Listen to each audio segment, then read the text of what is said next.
குருவே துணை.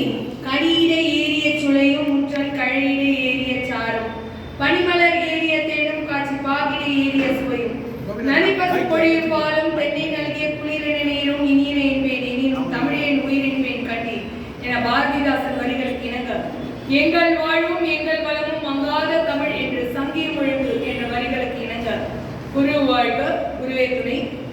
சிறப்பான தலைப்பில் நடுவர் பணி ஆற்றிக் கொண்டிருக்கும் சிந்தைவாசன் ஐயா அவர்களுக்கும் வெற்றி வாகை சூழ காட்சி கொண்டிருக்கும் என் அணியை சார்ந்தவர்களுக்கும் தோல்வியை எதிர்கொள்ள காட்சி கொண்டிருக்கும் மாற்று அணியை சார்ந்தவர்களுக்கும் முதற்கன் என் நன்றியை வணக்கத்தையும் கூறிக்கொள்கிறேன். நடுவர் அவர்களே, குடும்பத்தை அதிகம் செலவு செய்வது ஆண்களா பெண்களா? இன்னைக்கு நிகழ்ச்சியை பார்த்தீங்கன்னா நடத்துவது யாரு? குடும்ப தலைவர் ஆண் அணியை சார்ந்த ராஜேஷ் கண்ணா அவர்கள் தான் நடத்தி கொண்டிருக்கிறார் இந்த நிகழ்ச்சியை. இதுல இருந்து என்ன தெரியுது? குடும்பத்தில் அதிக செலவு செய்வது ஆண்கள் என்பதை ஊர்ஜிதப்படுத்தக்கூடிய வகையில் தான் இந்த நிகழ்ச்சி இருக்கு. இந்த மேடையில் பாத்தீங்கன்னா பேரெல்லாம் பாத்தீங்கன்னாலே ஆண்களுடைய பெயர் தான் அதிகமாக இருக்கிறது, பெண்களுடைய பெயர் இல்லை. இந்த இடத்துல பாத்தீங்கன்னா வெறும் ஒரு புகைப்படம் தான் இருக்கிறது. பெயரை பாருங்கள். முக்கியமா குறிப்பாக பார்த்தோம்னா குடும்பம் அப்படின்னு எடுத்துட்டாலே ஆண்கள் தான் அதிகமாக செலவு செய்யறாங்க. கல்லூரி நாட்கள்ல கூட பாத்தீங்கன்னா ஒரு பெண்ணுக்கு ஈடாக புதுசா யாராவது ஒரு பைக் வாங்கினா கூட அந்த பைக் தானும் வாங்கணும் அப்படின்னு சொல்லிட்டு அப்பா கிட்ட சண்டை போட்டு அந்த புது பைக் வாங்கி கொண்டு தான் வந்து ஒரு பந்தாவாக இருக்கணும் அப்படின்றத காட்டிக்கொள்வது யாரு நடுவர் அவர்களே? ஆண் அணியை சார்ந்தவர்களா பெண்களா என்பதை பார்க்க வேண்டும் நடுவர் அவர்களே. ஒரு நட்பு வட்டாரத்தை பார்த்த போதும் பாத்தீங்கன்னா தான் தான் ஒரு கெத்தாக இருக்கும் அப்படின்றத காட்டுறது வந்து ஒரு ஆண் தான், ஒரு பெண் அப்படி கிடையாது என்றுதான் சொல்ல வேண்டும். அடுத்ததாக பாத்தீங்கன்னா மாலை 6 மணிக்கானா எங்க போவாங்கன்னு சொன்னா மதுக்கடைக்கு செல்வது ஆண் தான்.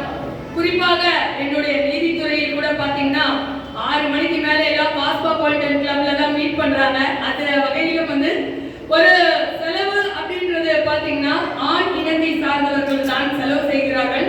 வெட்டி பந்தாவுக்காகவும் வீண் செலவு செய்வது ஆண்கள் தான் என்று கூற வேண்டும்.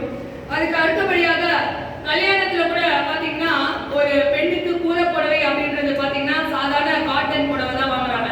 இதே ஆணுக்கு பாத்தீங்கன்னா பட்டு வேஷ்டி, பட்டு சட்டை, அதுக்கப்புறம் கையில பிரேஸ்லெட், கழுத்துல ஒரு மைனர் செயின், கையில கங்கணம், இதெல்லாம் வந்து போட்டுட்டு காட்டினாதான் அந்த மாப்பிள்ளைக்கு ஒரு கெத்தா காட்டும். அதுக்கு அடுத்தபடியாக பாத்தீங்கன்னா ஆடி சீர். ஆடி சீர் போது பாத்தீங்கன்னா ஒரு மாப்பிள்ளைக்கு சீர் செய்யறாங்க, ஒரு வண்டி வாங்கி கொள்வது.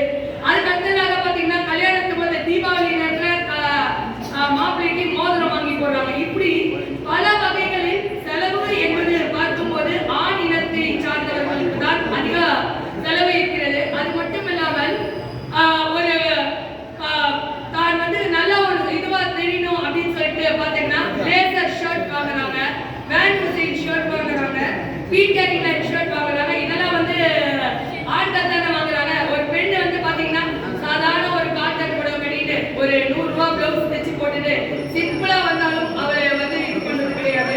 அதுக்கு அடுத்தபடியாக பாத்தீங்கன்னா ஒரு வீட்டுல வந்து ஒரு குடும்பத்துல வந்து பாத்தீங்கன்னா ஹேர் ஸ்டைலுக்காக டோப்பா வச்சுக்கிறது, தான் வந்து வயதானவனாக தோற்றம் தெரியக்கூடாது என்பதற்காக டோப்பா வைத்திருக்கிறது, அப்புறம் ஸ்டெப் கட் படிக்கிறது, இப்படிலாம் யார் பண்றாங்க? ஒரு ஆண் இனத்தை சார்ந்தவர்கள் தான் செய்து கொள்கிறார்கள் நடுவர் அவர்களே.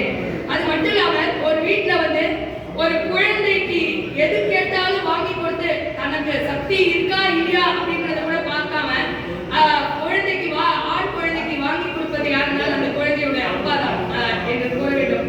இதே என்று இந்த வகையில் வந்து பாத்தீங்கன்னா அதிகமாக